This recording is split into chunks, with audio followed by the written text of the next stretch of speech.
I had exactly $12 in my checking account, and I needed to know if the coffee shop had processed my last paycheck before my rent check bounced.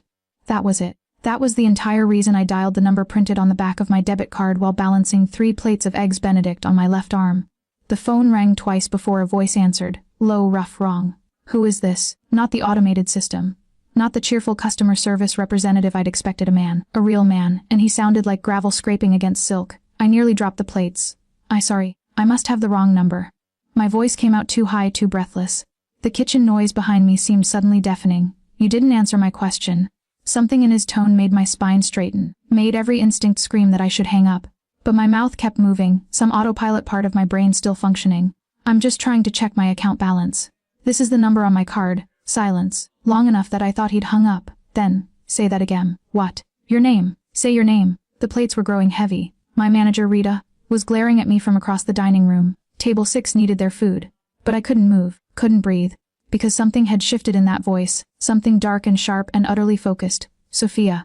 I whispered. Sophia Reyes. The sharp intake of breath on the other end of the line was so quiet I almost missed it. Sophia Reyes, he repeated, and my name sounded different in his mouth. Dangerous. Like he was tasting it, testing its weight. How old are you? 24. Why? Where do you work? The questions came faster now, more urgent. My heart hammered against my ribs. I don't understand. Who is this? This is supposed to be? Answer me. I should have hung up, should have thrown the phone across the room and pretended this never happened.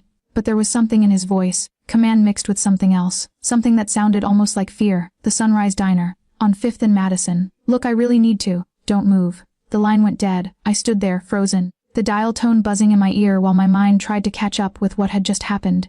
Around me the diner continued its morning chaos. The hiss of the coffee machine, the clatter of silverware, Rita's sharp whistle for me to deliver the damn food already. But all I could feel was the weight of those 2 words. Don't move, like a threat, like a promise, like he was already on his way. I delivered the plates on autopilot, my hands steady even though my pulse was racing. The customers at table 6 didn't notice anything wrong. Why would they? I was good at this, smiling, pouring coffee, pretending everything was fine even when my world was cracking apart. 20 minutes passed. Then 30. I started to convince myself I'd imagined the whole thing. Wrong number. Weird coincidence. Some guy playing a prank. I had rent due, a double shift ahead of me, and exactly 0 time for whatever that had been. Then the door opened. I felt him before I saw him. The entire diner seemed to hold its breath. Conversations faltered. Coffee cups paused halfway to lips. Even the cook stopped shouting orders through the kitchen window. He was tall, taller than anyone had a right to be in a cramped space like this. Dark suit, darker eyes, and a face that would have been beautiful if it wasn't so completely, devastatingly cold. His hair was black, pushed back from his forehead, and there was something about the way he moved, fluid, controlled, predatory, that made my stomach drop. His gaze swept the room once. Thorough, calculating. Then it landed on me. I couldn't breathe. He crossed the diner in 5 strides, each step deliberate, and stopped directly in front of my section. Close enough that I could smell him, expensive cologne mixed with something darker. Leather, gun oil, danger, Sophia Reyes. Not a question this time, a confirmation. My fingers tightened around the coffee pot I was holding. How do you? We need to talk. He glanced around the diner, his jaw tightening almost imperceptibly. Not here. I'm working. Not anymore. Before I could process what was happening, he'd pulled out his phone and made a call. Didn't take his eyes off me once. The Sunrise Diner on 5th, I need it bought now. A pause. I don't care what it costs. He hung up, slid the phone back into his pocket. Looked at me with those impossibly dark eyes that seemed to see straight through every defense I'd ever built. What did you just do?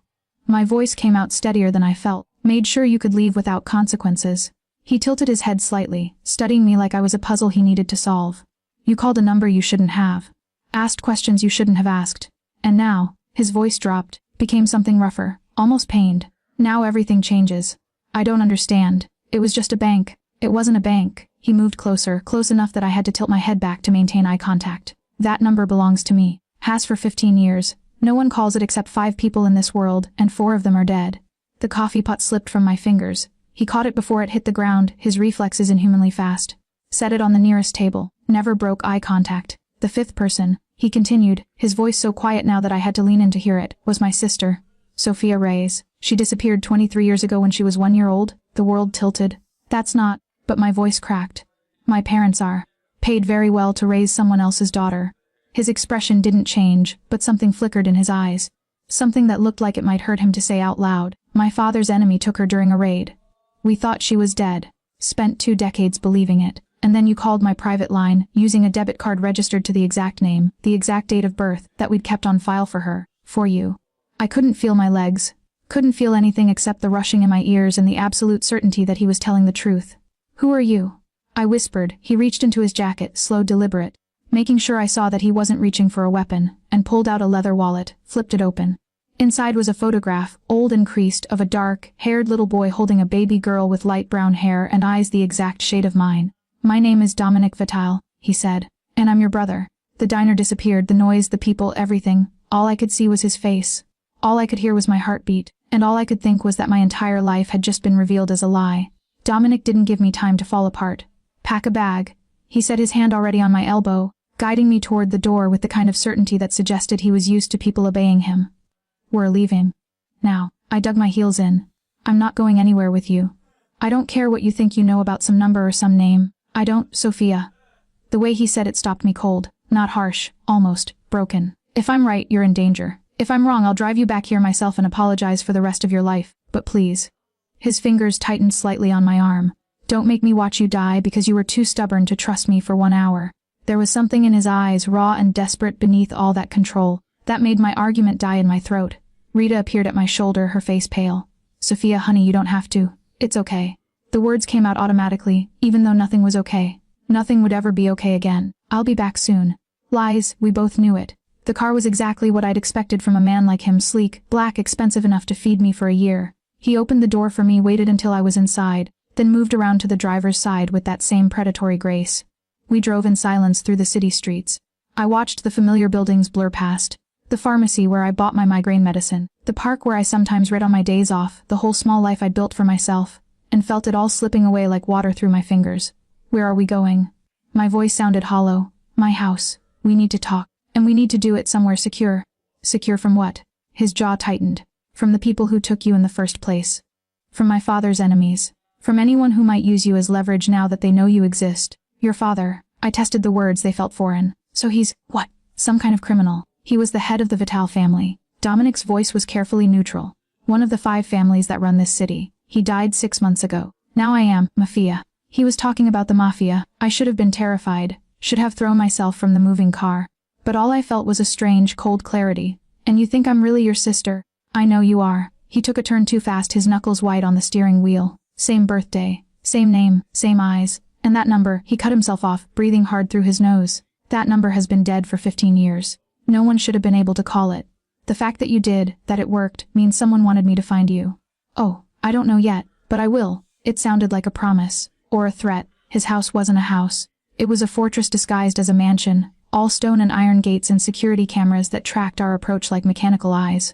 The gates opened as we approached, revealing a long driveway lined with perfectly manicured hedges. Jesus, I breathed. I know it's a lot. Dominic parked in front of massive double doors, but it's safe. Safer than anywhere else in the city. He came around to open my door again, offered his hand. I stared at it, strong, scarred across the knuckles, belonging to a stranger who claimed to be my brother, and felt something crack inside my chest. What if you're wrong? I whispered.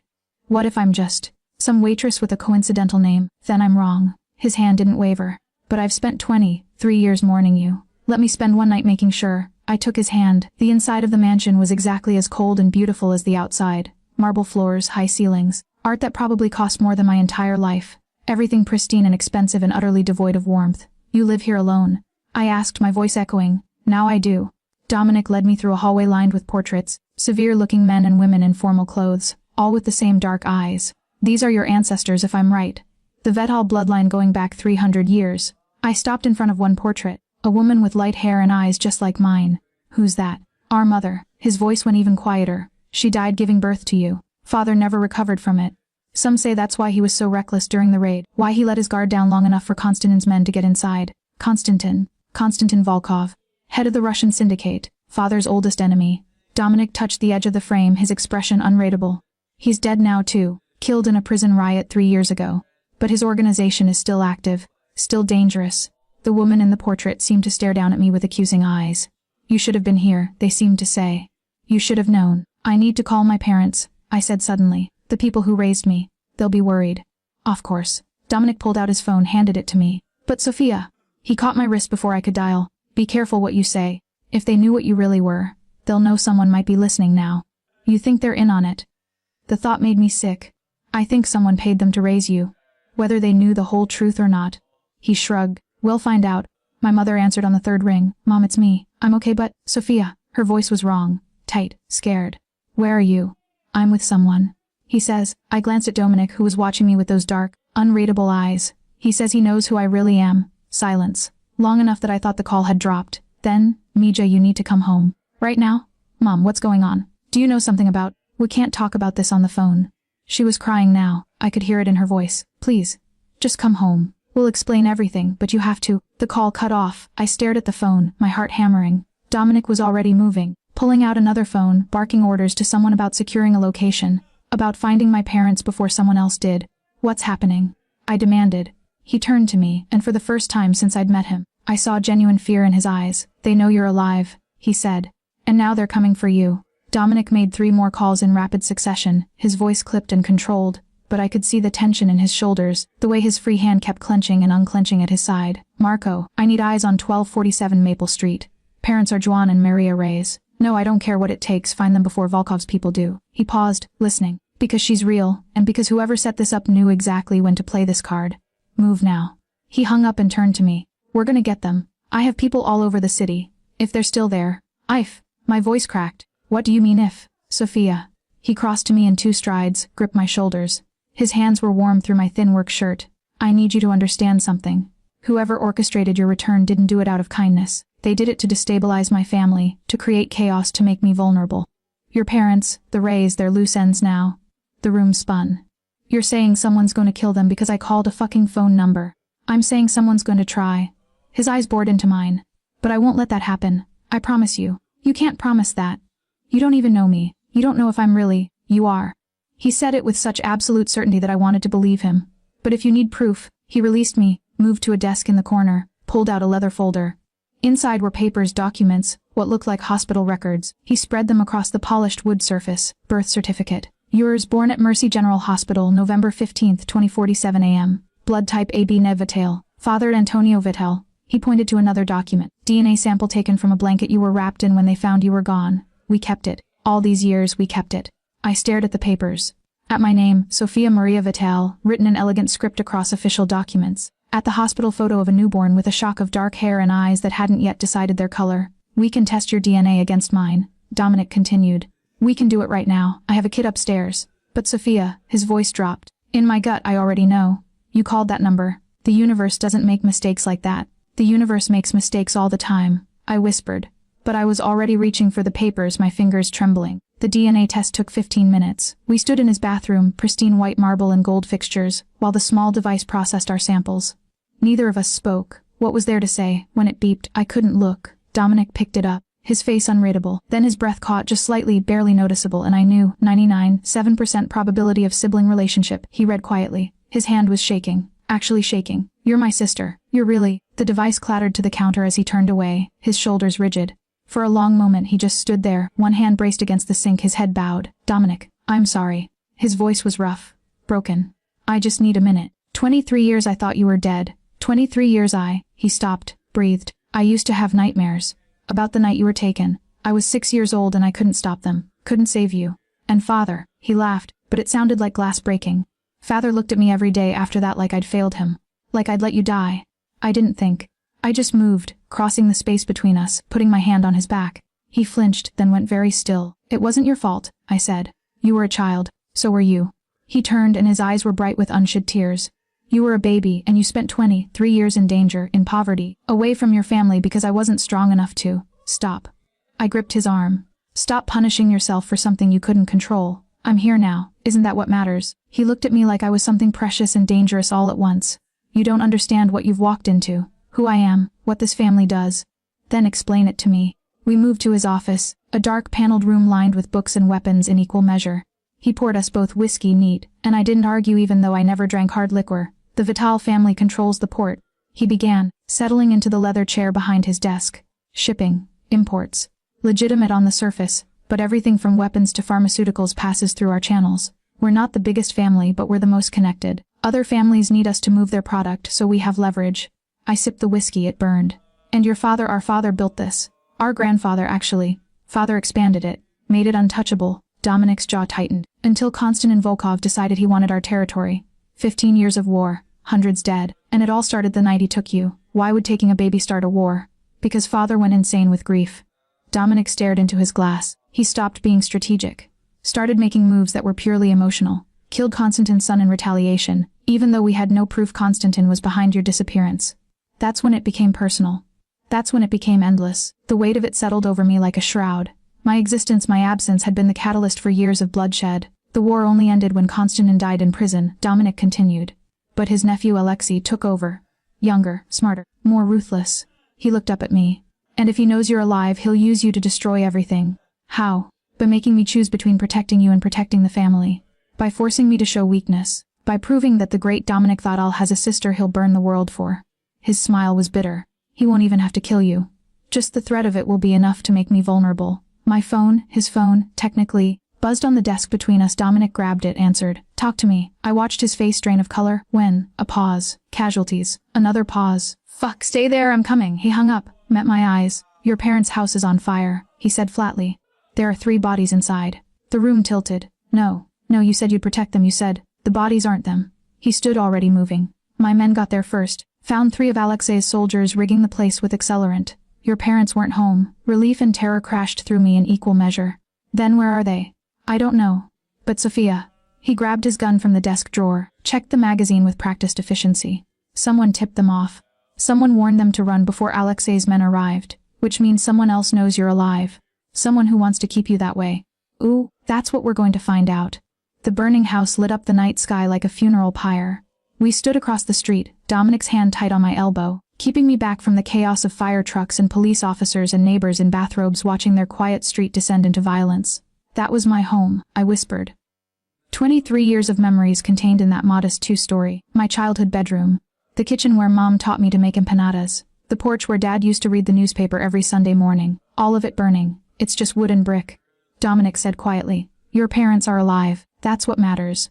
A man approached from the shadows, tall, heavily built, with scars across his knuckles and a face that suggested he'd seen worse things than a burning house. He nodded to Dominic, then glanced at me with something like curiosity in his dark eyes. Marco, Dominic said. Report. 3 bodies in the basement. All Volkov soldiers. Execution style, close range, professional. Marco's voice was gravelly. Someone got to them before they could finish the job. Same someone who left this. He handed Dominic a small card, cream-colored, embossed with gold lettering. Dominic's expression went very still. Fuck. What? I tried to see the card, but he pocketed it. A calling card. He exchanged a look with Marco. Has she been spotted? Not since Paris. 2 years ago. Then why now? Why surface for? Dominic stopped, looked at me. Something flickered across his face that I couldn't read. Unless she knew? Knew what? My voice was too loud. People were staring. I didn't care. Stop talking around me like I'm not here. Who left that card? Dominic grabbed my arm again, pulled me toward the car. Not here. Marco, I need a full sweep of the house once the fire's out. Find out where they went. Check the phone records, the neighbors' security cameras, everything. Boss, if she's involved, I know what it means. Dominic's voice was sharp. Do it anyway. We drove in tense silence until I couldn't stand it anymore. Are you gonna tell me what that card means, or do I have to guess? Dominic's hands tightened on the wheel. It's complicated. My entire life just became complicated. Try me. He was quiet for so long I thought he wouldn't answer. Then, when you disappeared, Father hired someone to find you. Someone outside the family. Someone with resources and connections that even we couldn't access. Who? Her name is Katerim. Hit me like a punch. Volkova. As in, Konstantin's daughter. Alexei's cousin. Dominic took a turn too fast, his jaw tight. She was different from the rest of her family, smarter. More independent. She disappeared from the Volkov organization when she was 17. Started her own operation. Information brokering. Finding people who don't want to be found. She's the best in the world at what she does. And your father hired his enemy's daughter. Father didn't care about blood when it came to finding you. He would have made a deal with the devil himself if it meant getting you back. Dominic's voice was rough. Katerina looked for you for 10 years. Never found a trace. Eventually Father called it off, accepted you were gone. But if she left that card tonight, it means she found them. My parents. It means she's known where you were this whole time and chose not to tell us. Dominic's knuckles were white on the wheel. The question is why? We pulled into an underground parking garage, concrete and shadows and the smell of oil. Dominic killed the engine but didn't move, just sat there staring through the windshield at nothing. I need you to understand something. He said finally. Katerina Volkov doesn't do anything without a reason. If she saved your parents tonight, it's because you serve some purpose in whatever game she's playing. And if she's reserve aced after 2 years, Then the game just got serious. I finished. He turned to look at me, and there was something almost like admiration in his eyes. You're quick. I'm terrified, I corrected. There's a difference. Not as much as you'd think. The safe house was smaller than his mansion, but just as secure. Camera systems, reinforced doors, armed guards stationed at every entrance. Dominic led me through hallways that all looked the same until we reached a small apartment on the top floor. You'll stay here tonight, he said. Marco's bringing your parents as soon as he finds them. In the morning we'll figure out why a Russian information broker is playing puppet master with my life. I moved to the window, stared out at the city lights. Yeah, sounds great. I heard him approach, felt his presence at my back, warm, solid, dangerous. I know this is overwhelming, he said quietly, but you're safe here. I won't let anything happen to you. You can't promise that. I turned to face him. You said it yourself, I'm a vulnerability now. A weapon someone can use against you. Maybe the smart thing would be to, don't. His hand shot out, gripped my chin, forced me to meet his eyes. Don't even think it. You're my sister, my blood, and I don't care if keeping you safe burns this entire city to the ground, I will keep you safe. The intensity in his voice stole my breath. This was what power looked like, I realized. Not the suits or the money or the fortress mansion. The absolute certainty that he would destroy anything that threatened what was his. You don't even know me, I whispered. I know enough. His thumb brushed my cheek, gentle, careful, like I might break. I know you're brave enough to walk into danger for your parents.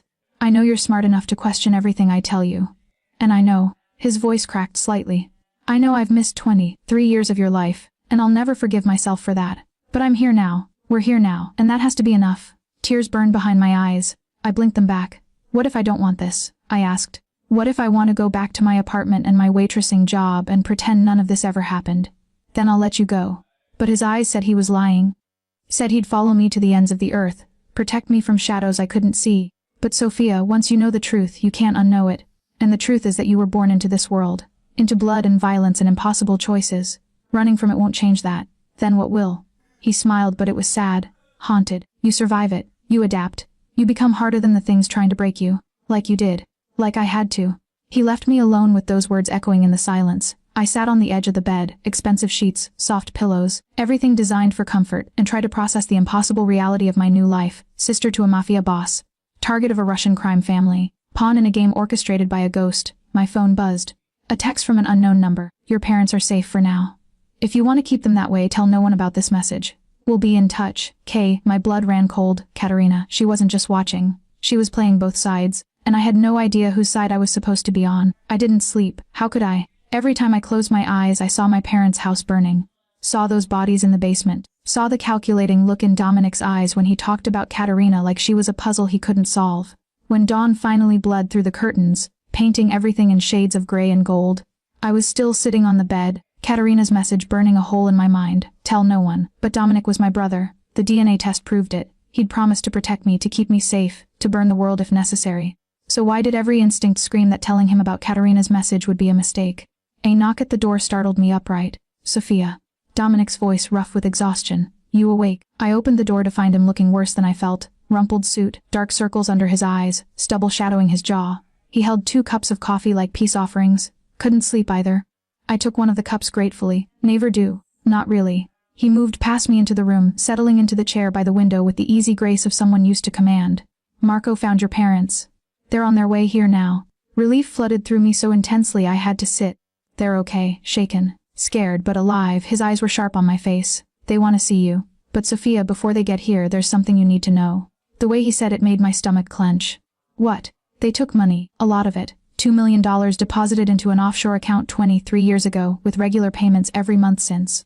He leaned forward, elbows on his knees. Someone paid them very well to raise you, to hide you, to never ask questions.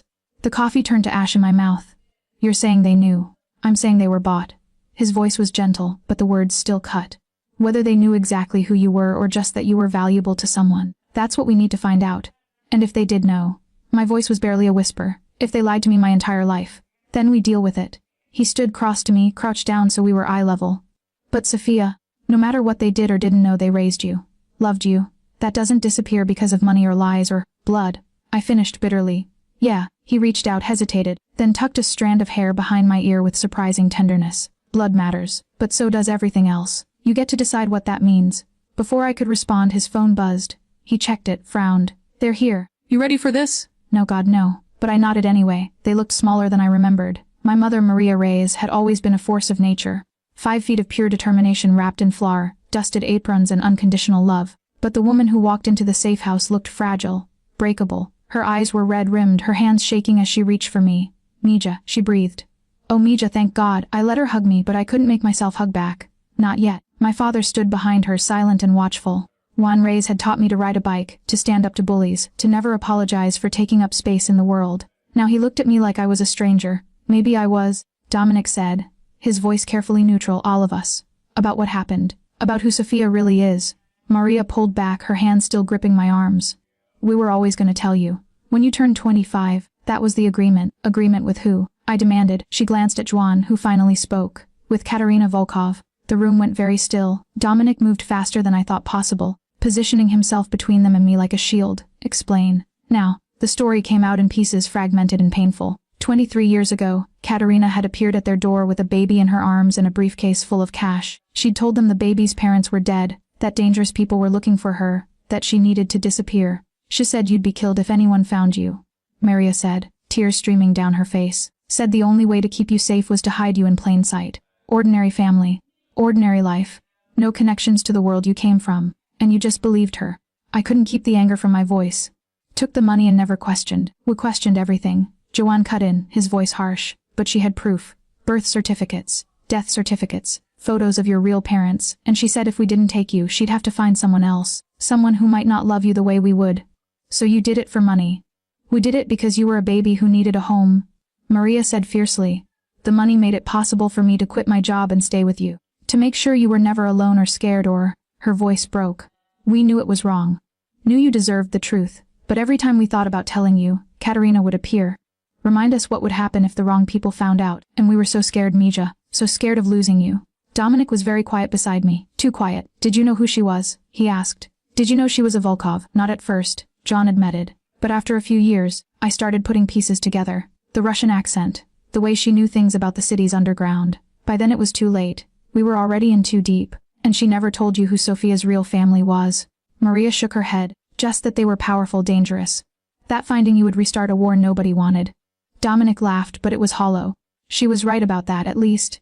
After my parents left, escorted to another safe house by Marco and his men, Dominic and I stood in the empty room, the weight of their confession hanging between us like smoke. "You're angry," he said finally. "I'm confused." I turned to face him. "Why would Katerina save me? She's a Volkov. Your family and hers have been at war for 15 years, he finished. "Since the night you disappeared." Which means she took me. The realization hit me like a physical blow. "She's the one who kidnapped me in the first place." Dominic nodded slowly. "It's the only explanation that makes sense. Konstantin ordered the raid. His men took you. But then Katerina," he stopped, started again. "Katerina was 17, just a kid herself. Maybe she had second thoughts. Maybe she saw what the war was doing to both families. So she hid you instead of letting her father use you as leverage. That's insane. This whole world is insane." He moved to the window, stared out at the city. "But if I'm right, it means Katerina's been protecting you for 23 years. Watching, waiting, and now she's decided to reveal you, which means she needs something." I finished. From you, from me. From both of us."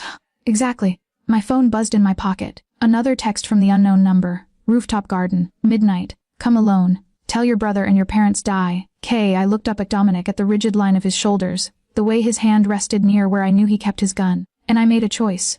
"She's gonna contact me," I said.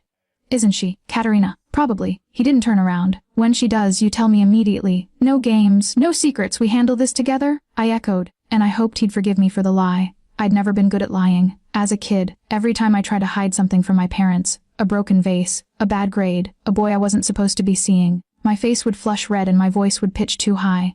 Maria used to say I had the worst poker face in 3 states, so keeping Katerina's message from Dominic felt like swallowing glass. All day, I moved through the safe house in a fog of anxiety. Dominic worked from his office, making calls, coordinating with his people, trying to track down any hint of Katerina's location. Occasionally he'd emerge to check on me, his dark eyes searching my face like he could read the guilt written there. "You okay?" he asked around dinner, takeout from some expensive Italian place. Barely touched on both our plates. "Just tired." Not a lie, I was exhausted down to my bones.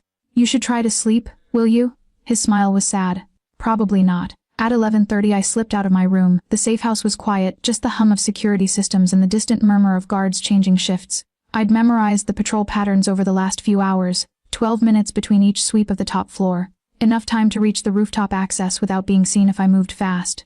The door to the roof was locked, but I'd watched one of Dominic's men punch in the code earlier. 6 digits. His birthday, I'd realized, November 15th, the day I was born. My hands shook as I entered it. The door clicked open. Cold air hit me like a slap. December in the city. All concrete and wind and the smell of distant rain. The rooftop garden was small, just a few planters with withered flowers and a single bench overlooking the skyline. And standing at the edge, silhouetted against the city lights, was a woman. She turned as I approached, and even in the darkness I could see her beauty. Sharp cheekbones, pale skin, hair like spun silver falling past her shoulders. Eyes that caught the light and reflected it back, cold and calculating. Sofia Vital, she said, and her accent was subtle but unmistakable. Russian underneath the polish. You look like your mother, Katerina. I stopped a few feet away, trying to control my racing heart. Why did you bring me here? Why now, after all these years? She smiled, but it didn't reach her eyes. Because the game changed. Alexei found out about you 3 months ago. One of my people betrayed me, sold him information I'd kept hidden for 23 years. I've been trying to contain the damage, but... She spread her hands. He wants you dead. Not as leverage. Not as a hostage. Dead. Because killing you will break your brother, and breaking your brother will destroy the Vital family. The casual way she said it made my blood run cold. And you care about that because chaos is bad for business. She moved closer, graceful as a predator. The 5 families maintain a balance. Remove one, and the others tear each other apart, fighting for territory. I've invested too much time and resources into maintaining that balance to let Alexei destroy it out of spite. So I'm what? A chess piece in your game. We're all chess pieces, darling. Her eyes glittered. The question is whether you're a pawn or a queen. I stepped back. What do you want from me? Help. The word sounded foreign in her mouth. Alexei is moving against your brother. Next week, there's a summit meeting. All 5 families gathering to discuss territory disputes. Neutral ground, supposedly. But Alexei plans to use it to take Dominic out, publicly, violently. A message to anyone who might challenge him. Then warn Dominic. Tell him not to go. He has to go. If he shows weakness now, he loses everything. The family will fracture, his enemies will circle. Katerina tilted her head, studying me. But if you're there, I become bait. You become protection. She pulled a small flash drive from her pocket. This contains proof of Alexei's plans, recordings, financial transfers, evidence of the traitors in Dominic's organization. Give it to him. Help him prepare. And when Alexei makes his move, you'll be the one thing he doesn't expect. I stared at the flash drive like it might bite. Why not give this to him yourself? Because your brother doesn't trust me. Never has. But you. Her smile was sharp. You're his sister, his blood, his weakness and his strength all in one. He'll listen to you? And what do you get out of this? The satisfaction of watching Alexei fail. She pressed the flash drive into my hand, her fingers ice cold, and the knowledge that the girl I saved 23 years ago grew up strong enough to save him back. I wanted to hate her. Should have hated her. But something in her eyes, something tired and old despite her youthful face, made me pause. Why did you take me in the first place? I asked quietly. If you knew what it would start, why? Because my father ordered it. And I was 17 and stupid enough to think I could control the consequences. She turned back to the city. I realized my mistake the moment I saw what his men planned to do. Not hide you. Not use you as leverage. Kill you to punish Antonio Vital for his defiance. So I took you instead. Found people who would love you. And I've been cleaning up that mess ever since. You started a war. The war was already coming. Her voice was hard. My father and yours hated each other long before you were born. I just gave them an excuse to finally tear each other apart. At least this way, you survived. Wind whipped across the rooftop, carrying the scent of rain and exhaust fumes. Below us, the city sprawled endlessly, millions of people going about their lives, unaware of the dangerous games being played in the shadows. If I help you, I said slowly, if I give Dominic this information and it saves his life, what then? What happens to me? You get to choose. Katerina met my eyes. Go back to your old life. Stay in this world. Disappear entirely. I'll make sure you have options. That's more than most people in our world ever get. Our world. The words tasted bitter. I didn't ask for this. No one ever does. She moved toward the door, then paused. For what it's worth, I'm sorry. You deserved better than to be born into blood and violence. But you were. And now you have to decide what to do with it. She vanished into the stairwell like smoke. I stood there alone, the flash drive heavy in my hand, and tried to figure out which version of myself I was supposed to be. The waitress who just wanted to check her bank balance. Or the sister who might be the only thing standing between Dominic and death. When I slipped back into my room 20 minutes later, Dominic was sitting on my bed. Where were you? His voice was dangerously quiet. My heart stopped. I couldn't sleep. Went for a walk. On the roof. Not a question. He held up his phone, showing security camera footage of me punching in the access code. Where the cameras just happened to glitch for exactly 15 minutes. Want to try again? I could lie. Should lie. Katerina had said to tell no one. But Dominic was looking at me with those dark eyes that saw too much, and I remembered the way he'd touched my cheek earlier. gentle, careful, like I was something precious he was afraid to break. She was there, I whispered. Katerina. She wanted to meet me. His expression didn't change, but I saw his hands curl into fists. What did she want? I pulled the flash drive from my pocket. To save your life. Dominic didn't move for a long moment, just stared at the flash drive in my hand like it might explode. Tell me everything, he said finally. Every word she said. Every detail. Now, I did. All of it. The meeting on the roof, Katerina's warnings about Alexei, the summit next week, the traitors in his organization. The only thing I left out was the feeling I'd had when she looked at me, that strange recognition, like looking into a funhouse mirror of what I might have become if she'd kept me instead of hiding me away. When I finished, Dominic was on his feet, pacing like a caged animal. She could be lying, setting a trap, playing both sides like she's always. She saved my parents.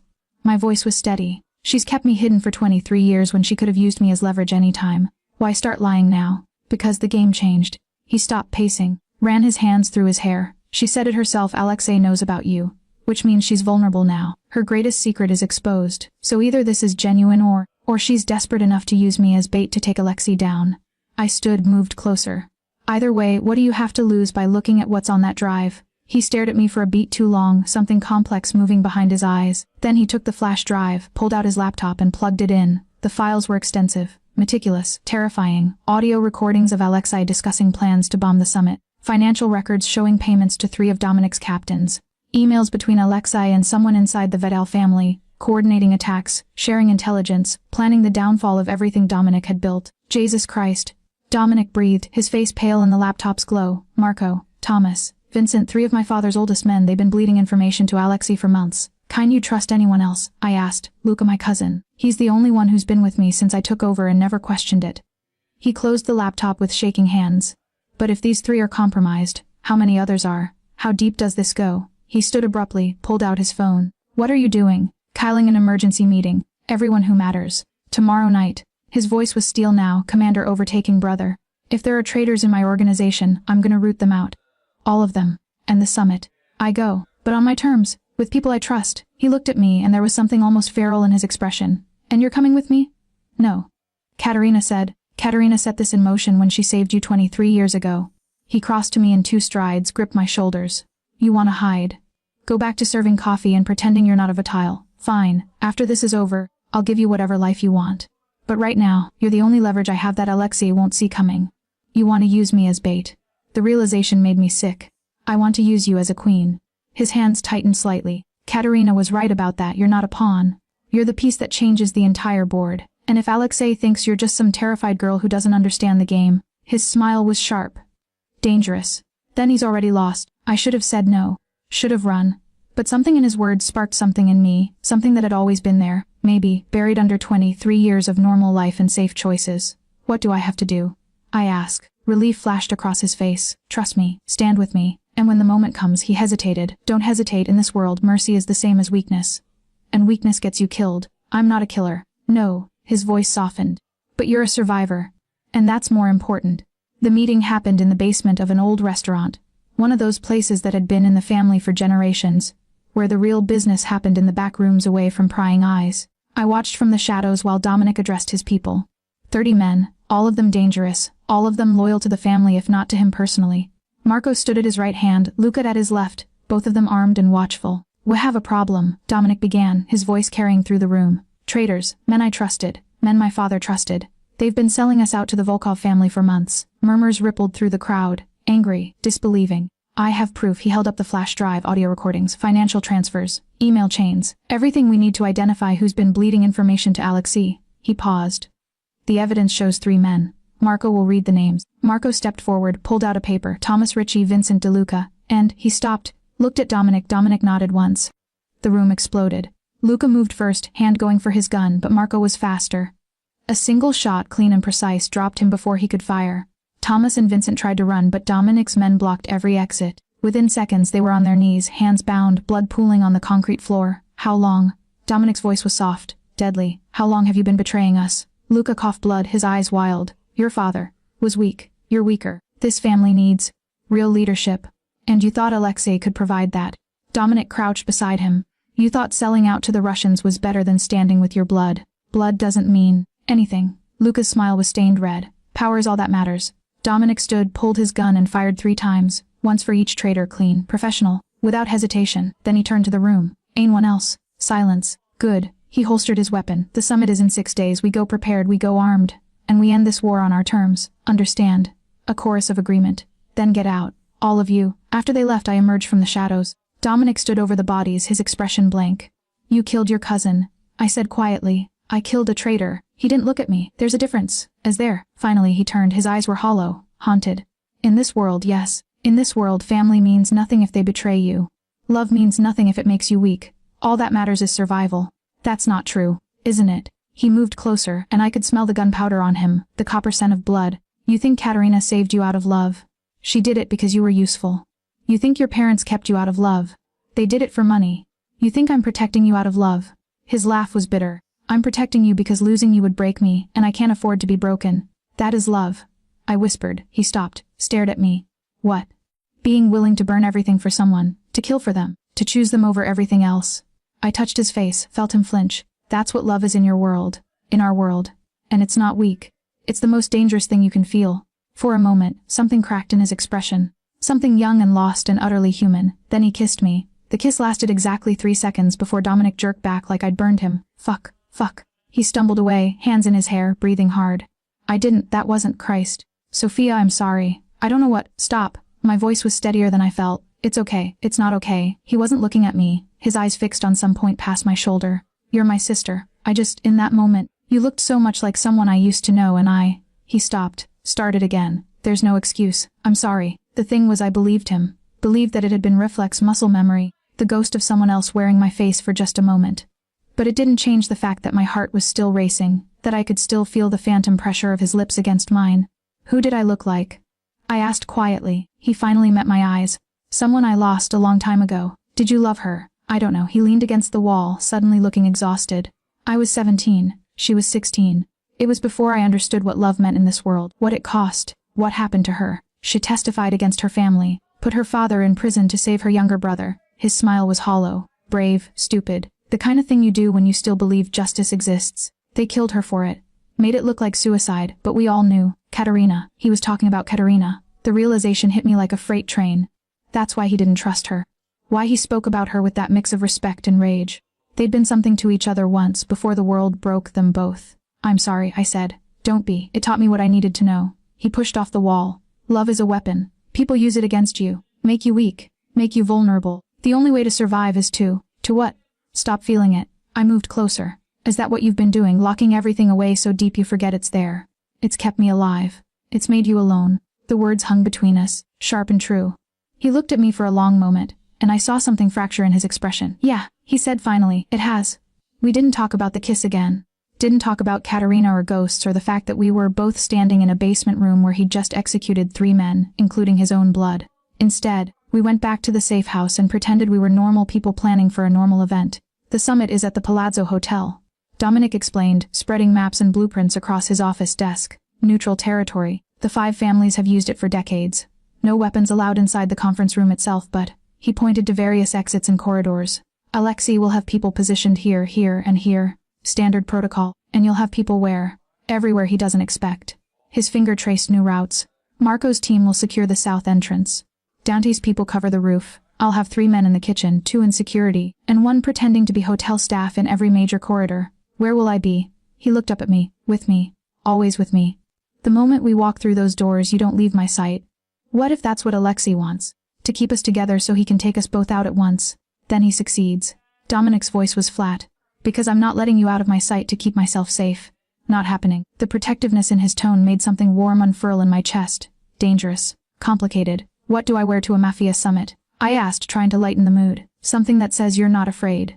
His smile was slight. I'll have something sent over. The dress arrived the next morning. Black silk, floor length, with a neckline that suggested sophistication rather than seduction. Elegant, powerful. The kind of dress that made you stand straighter, breathe deeper, become someone new. I tried it on alone in my room, staring at my reflection in the full-length mirror. The girl looking back at me was a stranger, dark-haired, sharp-eyed, dangerous in a way I'd never been dangerous before. A knock at the door. Can I come in? Dominic's voice. Yeah. He opened the door, stopped dead when he saw me. For a moment, he just stared, something complicated moving behind his eyes. You look like her, he said quietly. Our mother. She wore black to every important meeting. Said it made people take her seriously. Did it work? She terrified everyone. His smile was sad. Father used to joke that he ran the family, but everyone knew the truth. She was the power behind everything. What was she like? He crossed to me, adjusted the necklace I'd put on, simple diamond pendant, probably worth more than my entire life savings. His fingers brushed my collarbone, and I tried not to think about how familiar the touch felt. Strong, brilliant, ruthless when she needed to be, but never cruel. He stepped back. You have her eyes. Did you know that? Everyone else in the family has dark eyes, but you— His voice caught. You have hers. I wish I'd known her. She would have loved you. He said it with such certainty that I almost believed it. She wanted a daughter so badly. When you were born He stopped, breathed. She spent 2 weeks in the hospital, fighting for every hour with you. The doctors said she wouldn't make it, but she refused to die until she'd held you enough times to memorize your face. Tears burned behind my eyes. Dominic, she made Father promise to keep you safe, her dying wish, and he failed. We all failed. His hands curled into fists, but I won't fail again. Whatever happens at that summit, you're walking out alive. Even if I don't talk like that. I'm being realistic. He met my eyes in the mirror. Alexei wants me dead. He'll get his chance. But you're the thing he doesn't account for. The wild card. And when he makes his move, you're gonna survive. Understand, we're both going to survive, I said fiercely. He smiled, but it didn't reach his eyes. Sure, that too. The night before the summit, I couldn't sleep. I wandered the safe house, ending up in Dominic's office. The door was open, light spilling into the hallway. Inside, he sat at his desk, papers spread everywhere, a glass of whiskey untouched at his elbow. You should be resting, he said without looking up. So should you. Can't. He leaned back in his chair, rubbed his eyes. Too many things that could go wrong. I settled into the chair across from him. Tell me about them. The 5 families. He studied me for a moment, then nodded. The Vitals us control the ports. The Castellanos run the construction unions. The Moretti family handles gambling. The Russos manage the drug trade. And the Volkovs— He paused. They're supposed to manage security and enforcement, but under Alexei they've been expanding, trying to take territory from everyone else. And tomorrow you all meet to discuss territory disputes. We meet to pretend we're civilized. His smile was sharp, but really, it's a show of force. Who's weak, who's strong, who's vulnerable. Alexei will use it to demonstrate that the Vitals are finished, that I'm not fit to lead, that everything my father built is collapsing. And are you fit to lead? He picked up his whiskey, finally took a sip. I don't know. My father was. Larger than life, everyone feared him. Respected him. He gestured vaguely. You're smart, strategic. Strong enough to make the hard choices. I leaned forward. And you have something he didn't have? What's that? Me. I smiled. He laughed, and for a moment he looked almost young, almost happy. Yeah, he said softly. I guess I do. The Palazzo Hotel was exactly as ostentatious as I'd imagined. All marble and gold and crystal chandeliers that probably cost more than most people's houses. Security was everywhere, men in dark suits with earpieces stationed at every entrance, their eyes scanning the crowd with practiced efficiency. Dominic kept his hand on the small of my back as we walked through the lobby. Possessive. Protective. A clear signal to everyone watching. She's mine, remember? He murmured against my ear, stay close. Don't speak unless spoken to. And if anything goes wrong, run. I know. We'd been over the escape routes a dozen times. No. His fingers tightened slightly. If anything goes wrong, you stay with me. No matter what. Promise me. I looked up at him, saw the fear beneath his controlled expression. I promise. We reached the conference room. The doors opened, and I stepped into a room full of predators. The 5 families sat around a massive circular table, each boss flanked by 2 advisors. Everyone dressed in expensive suits, everyone wearing the same expression of careful neutrality. Except one. Alexei Volkov sat directly across from where Dominic would sit. And when his pale eyes landed on me, his smile was slow and sharp. Dominic, his accent was thicker than Katerina's, more pronounced. You brought a guest. How unexpected. Dominic's voice was ice. Sophia Vital, recently returned to us. The room went silent. I felt every eye on me, evaluating. Calculating. The Castellano boss, an older man with silver hair and scarred hands, leaned forward. Antonio's daughter. The one who was taken. The same. Impossible. This from the Moretti boss, younger, sharp-featured. She's been dead for 20 years. We all assumed. You assumed wrong. Dominic pulled out a chair for me, waited until I sat before taking his own seat. She's been alive this entire time, hidden. Protected. And now she's home. Alexei's smile widened. How convenient. A long-lost sister appears just when you need leverage against your enemies. Forgive me if I'm skeptical. DNA doesn't lie. Dominic pulled out a folder, slid it across the table. Test results. Verified by 3 independent labs. She's a Vital, my blood. The folder made its way around the table. I watched faces change, surprise, calculation, concern. The Russo boss, a woman, surprisingly with iron gray hair and eyes like chips of ice, studied me for a long moment. She has Isabella's eyes, she said finally. I'd know them anywhere. If she's a fake, she's a damn good one. She's not a fake. Dominic's voice cut through the murmurs. And she's not up for debate. I brought her here to make a point. Witches. Alexei's tone was bored, but I saw the tension in his shoulders. That the Vital family is stronger than you think. That we have resources you didn't account for. That trying to destroy us will cost you more than you're willing to pay. Dominic leaned back in his chair. So let's skip the games, Alexei. Tell me what you really want. Alexei's mask slipped for just a moment, a flash of rage, quickly controlled. What I want is what your father stole from mine. Respect, territory, power. My father stole nothing. Your father started a war because he couldn't accept that the Vitals were better positioned. He started a war because your father murdered my brother. The accusation echoed through the room. Dominic went very still. Your brother, he said quietly, was killed in retaliation for kidnapping my sister. For holding her hostage. My father never took your sister. Alexei stood, his hands flat on the table. That's the lie Antonio told himself to justify murder. But the truth is, we didn't touch her. Someone else did, and your father, in his grief and rage, killed an innocent man. Alexei gestured to one of his advisors, who pulled out a laptop. I have evidence. Phone records from that night. Security footage from our compound. Proof that every Volkov was accounted for during the kidnapping. Proof that your father made a mistake. The laptop was placed in front of Dominic. I watched his face as he scrawled through the files, watched the color drain from his cheeks. This doesn't prove anything, he said, but his voice lacked conviction. It proves your entire family is built on a lie. Alexei's smile was triumphant. And now, with your sister mysteriously reappearing after 23 years, don't you want to know who really took her? Who's been playing us all like puppets? Before Dominic could respond, the lights went out. Chaos erupted instantly. Shouts. The sound of chairs scraping. Guns being drawn in the darkness. Someone grabbed my arm. Dominic, I thought, hoped, and pulled me down behind the table. Stay low. He hissed in my ear. Gunfire exploded through the room. Muzzle flashes lit up the darkness like strobe lights. I pressed myself against the floor, hands over my head, trying to make myself as small as possible. The emergency lights kicked on dim, red, casting everything in hellish shadows. Bodies on the floor. The Castellano boss shot through the chest. One of Moretti's advisors' throat cut. Blood spreading across the pristine marble like spilled wine. Move. Dominic hauled me to my feet, shoved me toward a side door. Now, we ran. Behind us, the sounds of fighting intensified. More gunfire, screaming. The wet sound of knives finding flesh. The hallway was a maze of red emergency lights and shadows. Dominic kept me in front of him, one hand on my back, the other holding his gun. We rounded a corner and came face to face with Katerina. She wore all black, a gun in each hand, blood splattered across her face. When she saw us, her expression didn't change. This way, she said, gesturing to a door. Quickly. Why should I trust you? Dominic demanded. Because I'm the only reason you're both still alive. She moved to the door, kicked it open. Alexei didn't plan this attack. Someone else did. Someone who wants all 5 families destroyed. Who? I don't know yet. She glanced over her shoulder, and for the first time I saw fear in her eyes. But they're good. Better than me. And they've been planning this for a long time. More gunfire closer now. Dominic made a decision. Move. We followed Katerina through a service corridor, down concrete stairs into the bowels of the hotel. Behind us, the sounds of violence faded, replaced by our ragged breathing and the echo of our footsteps. Where are we going? I gasped. Parking garage. I have a car waiting. Katerina pushed through a metal door. But we need to. She stopped dead. Ahead of us, blocking the exit, stood a figure in a long coat, face hidden by shadows, gun raised. Hello, Katerina, the figure said, and the voice made my blood run cold, because I recognized it. Juan Reyes. My father. I've been waiting for this moment. He continued, stepping into the light. His face was different somehow, harder, colder, like the man I'd known my entire life had been a mask. 23 years of pretending. 23 years of playing the devoted father. All for this. Jean. I started forward, but Dominic pulled me back. That's not your father, he said quietly. Not anymore. Joanne, or whatever he really was, smiled. Smart boy. Katerina, you really should have killed me when you had the chance. Now, he cocked the gun. No, I'm gonna finish what I started. Kill the Vital line. Destroy the families. And rebuild this city in my image. The gun swung toward me. Katerina moved. The shot echoed through the garage like thunder. Katerina hit the ground, blood blooming across her shoulder. Juan's gun swung back toward me, but Dominic was already moving, knocked me aside, fired 3 shots in rapid succession. One caught Juan in the leg, sent him stumbling backward into the shadows. Ron. Dominic shouted.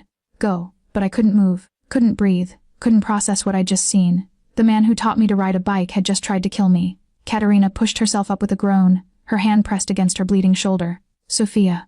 Focus. We need to move. That was my father. That was never your father. She grabbed my arm with her good hand, her grip iron strong despite the blood. His real name is Marcus Petrov. Former KGB operative turned mercenary. He was hired 23 years ago to infiltrate your family, to destroy it from within. Taking you was just the first step.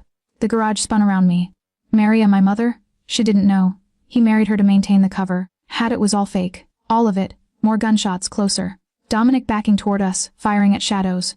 We need to go. Now. Katerina pulled me toward a black SUV. The driver, one of her people, already had the engine running. Get in. I climbed in the back, my hands shaking so badly I could barely close the door.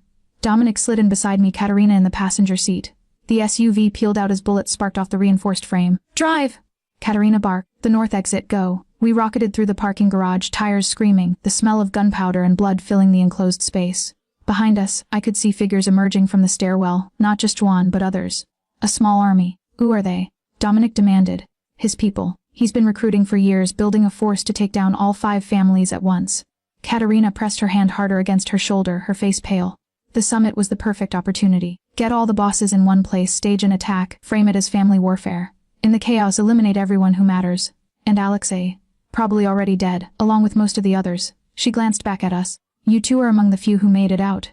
The SUV burst out of the garage into bright afternoon sunlight. Normal people going about their normal lives, unaware that the city's entire criminal infrastructure had just collapsed. Where are we going? I asked. Somewhere safe. Katerina's voice was growing weaker. Somewhere he won't find you. Not immediately. You need a doctor. Dominic said. I need to finish this. She turned to look at me, her pale eyes intense despite the pain. Sophia, listen carefully. Marcus won't stop until you're dead. You're the last legitimate heir to the Vidal bloodline. Without you, the family has no future, no claim to territory. Everything your grandfather built disappears. But I don't want. It doesn't matter what you want. Her voice was harsh. You were born into this. The only choice you have is whether you survive it or die from it. The safe house was a nondescript apartment in a neighborhood I didn't recognize. Katerina's driver helped her inside while Dominic cleared every room, checking for threats. I stood in the middle of the living room, staring at nothing, trying to reconcile everything I thought I knew with this new, brutal reality. 23 years with Marcus Petrov. 23 years of lies. Had any of it been real? The bedtime stories, the scraped knees he'd bandage, the way he'd smiled at me across the breakfast table every morning. Hey, Dominic's voice soft. He appeared in front of me, tilted my chin up until I had to look at him. You still with me? I don't know what I am. You're a survivor. His thumb brushed my cheekbone. That's all you need to be right now. Everyone I loved. Maria is real. Your mother, the woman who raised you, she didn't know. She loved you. That was real. His voice was fierce. Don't let him take that from you. Don't let him make everything a lie. How do you know? Because I saw her with you, the day we found them. The way she looked at you. His hands framed my face. That kind of love can't be faked. Not for 23 years. Trust me, I know what fake looks like. She was never fake. I wanted to believe him. Needed to believe him. Behind us, Katerina called out, Dominic, I need you. He pressed a kiss to my forehead, brotherly, gentle, and went to her. I followed, found them in the bathroom. Katerina had her shirt off, revealing a gunshot wound that looked bad. Deep. Bleeding more than it should. Help me clean this, she told Dominic, handing him supplies from the medical kit. We don't have much time. Time for what? I asked. Marcus will find this place eventually. He's good. Better than I gave him credit for. She hissed as Dominic poured antiseptic on the wound. But I have resources. People loyal to me. If we can get to them before he does, we can mount a counterattack. Dominic finished. Take the fight to him instead of waiting for him to come to us. Exactly. I watched them work together, Katerina giving quiet instructions, Dominic following them with steady hands. They moved like partners who'd done this before, like people who understood each other in ways that went beyond words. You loved her? I said to Dominic. Didn't you? It wasn't just teenage infatuation. You really loved her.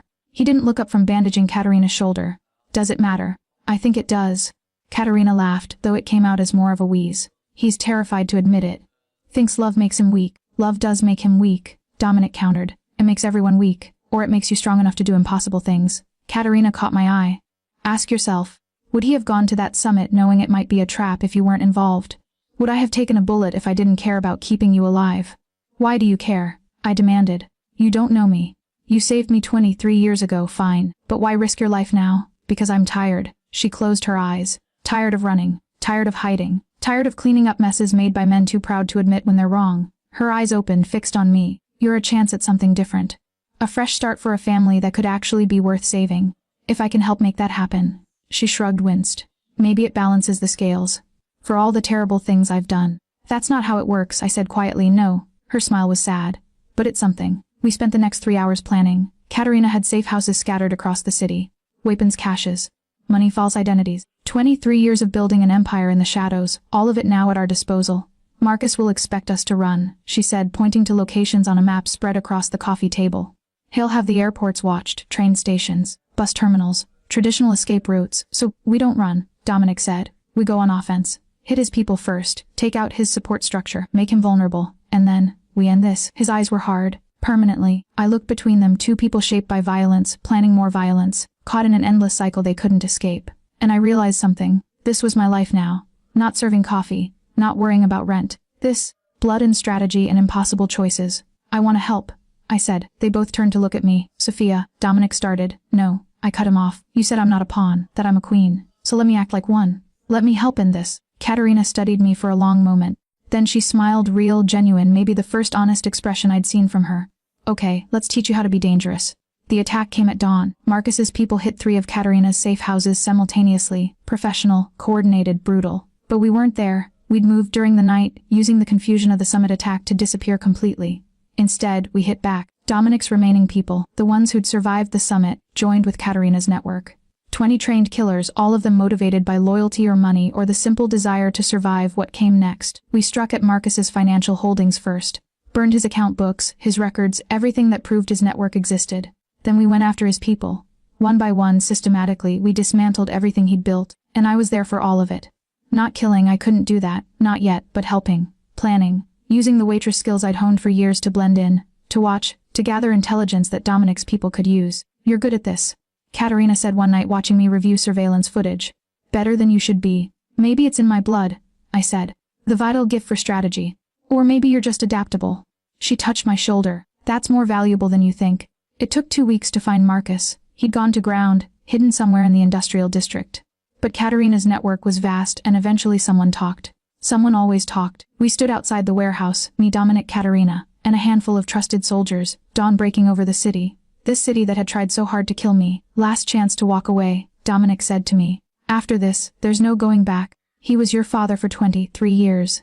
Even if it was a lie, it was always a lie. My voice was steady. And I'm done living in it. Katerina handed me a gun. You don't have to use it, but you should have it. Just in case. I took it. The weight felt wrong in my hand. Foreign. But also strangely right. Ready? Dominic asked. I looked at them, my brother's complicated first love and the future we were about to fight for. Ready.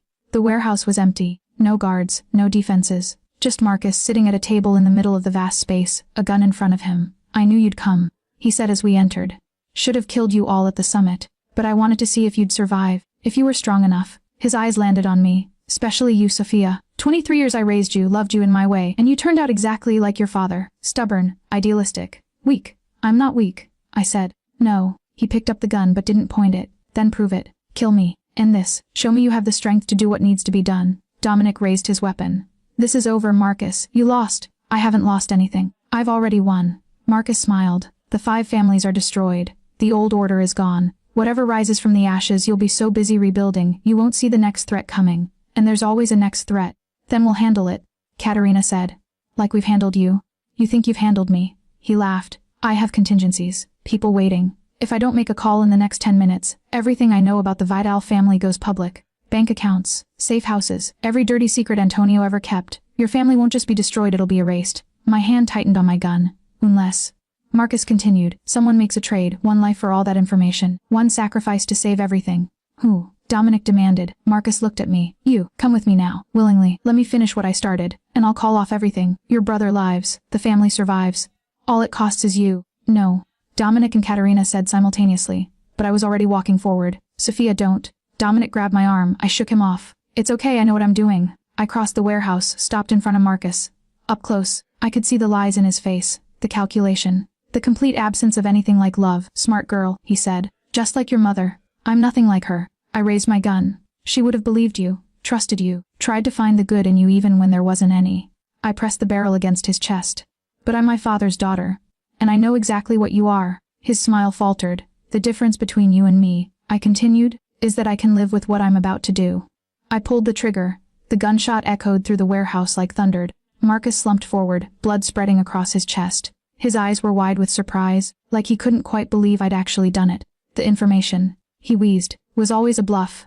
Katerina said, walking up behind me. I've had people monitoring your communications for days. There was no contingency, no fail-safe. You were desperate, and it made you predictable. Marcus laughed, wet, painful. You all deserve each other. Then he stopped breathing. I stood there, gun still raised, and waited to feel something. Horror, guilt, remorse. But all I felt was tired. Dominic pulled me against his chest, wrapped his arms around me. It's over. It's finally over. Is it? I looked up at him. Because from where I'm standing, this feels like a beginning. He smiled, sad, resigned, but also hopeful. Yeah, I guess it does. 3 months later, the restaurant Maria opened with the insurance money from the house was small but elegant, tucked away on a quiet street where normal people lived normal lives. I visited every Sunday, like clockwork. She'd aged in the months since everything happened, more gray in her hair, more lines around her eyes. But when she saw me, her smile was still the same. Mija. She pulled me into a hug. You're too thin. Are you eating? I'm eating. I sat at my usual table, accepted the coffee she poured. Business is good. Better than expected. She settled across from me. Turns out people like authentic empanadas. Who knew? We talked about small things. Her neighbor's daughter's wedding. The recipe she was perfecting. The gossip from her church group. Everything except the truth. That I lived in a fortress now. That I carried a gun everywhere I went. That I was helping Dominic rebuild the Vital family into something that might actually be worth preserving. That I'd killed a man, and some days I regretted it, and some days I didn't regret it enough. You're happy? She asked finally. With everything. I don't know if happy is the word. I stirred my coffee. But I'm alive. That's something. It's everything, Mija. She covered my hand with hers. And I'm so sorry. For not telling you sooner. For letting you believe. Stop. I squeezed her hand. You gave me 23 years of love. Of safety. That's not nothing. That's everything you could have given. Tears filled her eyes. I love you, Sophia. I need you to know that. Even if I'm not. You're my mother? I interrupted fiercely. Blood doesn't change that. Nothing changes that. We sat there, hands clasped, and I felt the weight of the last 3 months settle into something bearable. That night, I stood on Dominic's terrace, watching the city lights shimmer in the darkness. He found me there as he always did. You okay? He asked, handing me a glass of wine. Define okay. He smiled. Fair point. We stood in comfortable silence, watching the city that had tried so hard to break us. Katerina's leaving. Dominic said finally. Back to Europe. Says she's done with the family business. Do you believe her? No. He took a sip of wine. But I hope it's true. She deserves peace. Even if she'll never find it. What about you? Do you deserve peace? He turned to look at me, and in the dim light he looked younger. Less burdened. I don't know. But I'm starting to think maybe we both do. Together. Yeah. His smile was small but real. Together. I looked out at the city again, this city of blood and ash and impossible second chances. And I thought maybe, just maybe I could learn to call it home.